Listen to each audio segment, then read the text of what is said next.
Hi, fourth graders. This is Miss Kabarik, and we're on lesson 10 today of our American Revolution unit.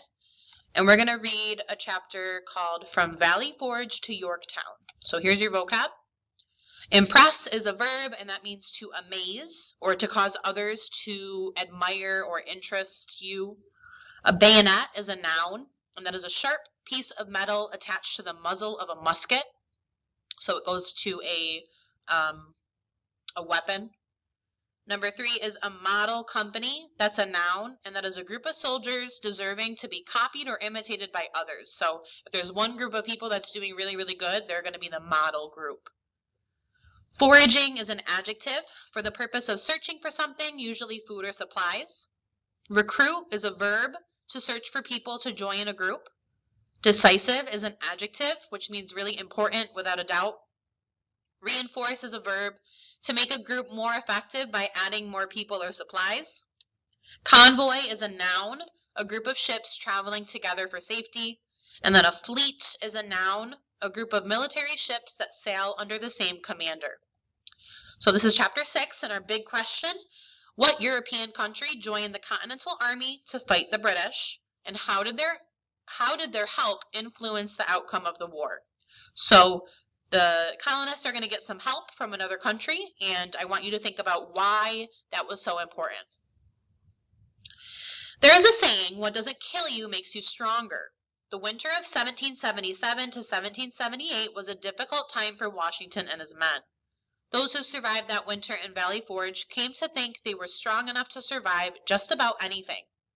In February 1778, the French military entered the war to fight alongside the Continental Army. France was a longtime enemy of Great Britain, so they welcomed the opportunity to assist the colonists in their fight against the British. This was good news for the colonists. France had a strong, organized military. French involvement meant help was on the way. Then, in late February, a man with a heavy German accent arrived in Valley Forge. His name was Frederick Wilhelm Ludolf Gerhard Augustine von Steuben. The purpose for his arrival began during the previous summer, where von Steuben traveled to Paris to volunteer his services to the Count de Saint-Germain, the French minister of war. Saint-Germain had been so impressed with von Steuben's military experience that he sent him across the Atlantic Ocean to meet George Washington. George Washington was equally impressed and asked von Steuben to train his soldiers. There was just one problem. Von Steuben only knew a few words of English, so he shouted his commands in German, then someone would translate his words into English. Von Steuben taught the Continental soldiers how to march and stand in formation. He taught them how to advance on the battlefield. He also taught them how to use the bayonets attached to their muskets. Excuse me. Von Steuben trained a model company, then the members of this model company trained other companies. Things began to improve in the spring of 1778. Washington sent out foraging parties to gather cattle, horses, corn, hay, and grains from the local people. They returned with enough food to feed the soldiers at Valley Forge. Washington also appointed a new quartermaster whose job was to make sure the army did not run out of food or supplies. And last but not least, Washington convinced the Continental Congress to send more money and to recruit more soldiers. By the time the Continental Army marched out of Valley Forge in June 1778, they were much better prepared to fight as an army. The newly trained Continental Army began to win more battles. Their first decisive victory came in the fall of 1781. At this point, much of the fighting had shifted south to Virginia and the Carolinas. British troops in the South were led by Lord Cornwallis, and this is a picture of Lord Cornwallis. The beginning of the end. In August 1781, Cornwallis and his men camped at Yorktown at the mouth of the Chesapeake Bay in Virginia. They were waiting for reinforcements and supplies. While Cornwallis was setting up camp at Yorktown, Washington was meeting with several French generals outside New York City. The French had sent thousands of troops to assist Washington. Now, Washington and the French generals had to decide how to best utilize these new troops. Should they attack the British in New York City, or should they head south and attack Cornwallis in Virginia? Eventually, they decided to march the main Continental Army and most of the French troops south to Virginia and try to trap Cornwallis. But Washington was crafty. He sent out fake messages to make the British think that he was actually going to attack New York. The British were fooled by these messages. In late September, Washington arrived at Yorktown with 4,000 French soldiers and 3,000 Continental soldiers. The major general of the Continental Army was the Marquis de Lafayette. These new soldiers reinforced Lafayette's men who were already there. The French Navy arrived as well, and one of the first things they did was drive away a convoy of British ships that were carrying supplies for Cornwallis and his men. That was when Cornwallis knew he was in trouble. He was cornered by the French and Continental armies, and the French Navy had cut off his escape route as well as his supplies. The French and Continental armies set up cannons and began firing on the British. For days, the guns fired constantly.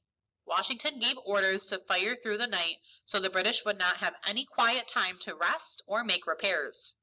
Cornwallis and his men could not protect themselves, and because of the position of the French fleet, they could not sail away. Eventually, on October 19, 1781, Cornwallis accepted that he had no choice but to surrender. And this is a portrait. It's called The Taking of Yorktown. So a painting made by this artist. Thousands of people who lived in nearby towns and villages came out to watch the official surrender.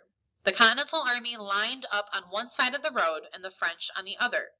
At about 2 o'clock in the afternoon, the British Army marched between the lines of French and Continental troops to surrender. James Thatcher of Massachusetts was present at Yorktown and wrote an account of the surrender. It was about 2 o'clock when the captive army advanced through the line formed for their reception. Every eye was prepared to gaze on Lord Cornwallis, the object of peculiar interest and solicitude. But he disappointed our anxious expectations, pretending indisposition. He made General O'Hara his substitute as the leader of his army. The officer was followed by the conquered troops in a slow and solemn step, with shouldered arms, colors cased, and drums beating a British march. So they were all looking for Lord Cornwallis, and he didn't even go. He sent this guy, General O'Hara, to go for him instead. So he chickened out. And this is called The Surrender of Lord Cornwallis, another painting. After General O'Hara surrendered, the British troops were directed to ground their arms. More than 7,000 British soldiers laid down their guns. Of course, as James Thatcher recorded, many of them were not happy about it. Some of the platoon officers appeared to be exceedingly chagrined when giving the word ground arms. Many of the soldiers manifested a sullen temper, throwing their arms on the pile with violence, as if determined to render them useless. Although there was some fighting for a while after the Battle of Yorktown, the British soon decided they could not keep up the fight. 6,000 soldiers had surrendered at Saratoga and another 7,000 at Yorktown. The British government did not have the money it would cost to replace these soldiers. Many British people had also grown weary of the war. In September 1783, the British signed a peace treaty, the Treaty of Paris. The Revolutionary War was over. The colonists had won their independence, and a new nation was born. And this is part of the Treaty of Paris. All right, Marquis de Lafayette. The Marquis de Lafayette was one of the first Europeans to volunteer to assist the colonists in their fight for independence. When he offered to help the colonists fight the British, he was told that no one could afford to pay him. Lafayette agreed to serve without pay.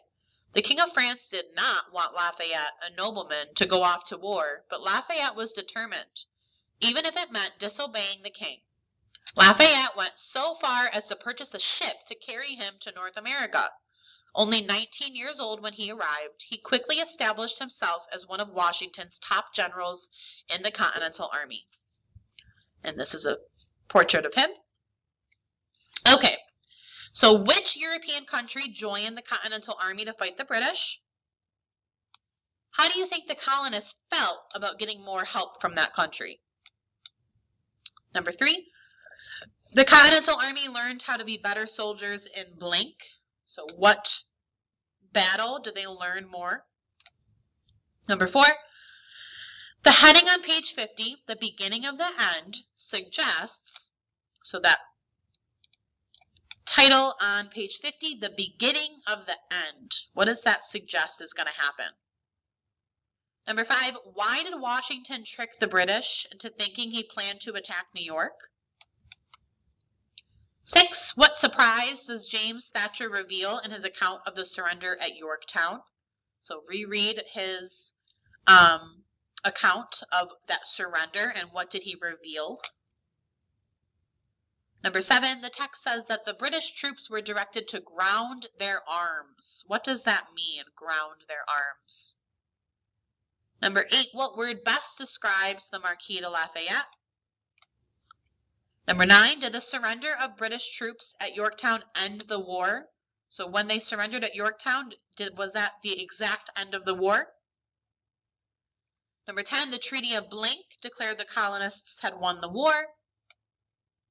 And then we're going to look at this word impress. So the quote says, George Washington was equally impressed and asked von Steuben to train his soldiers.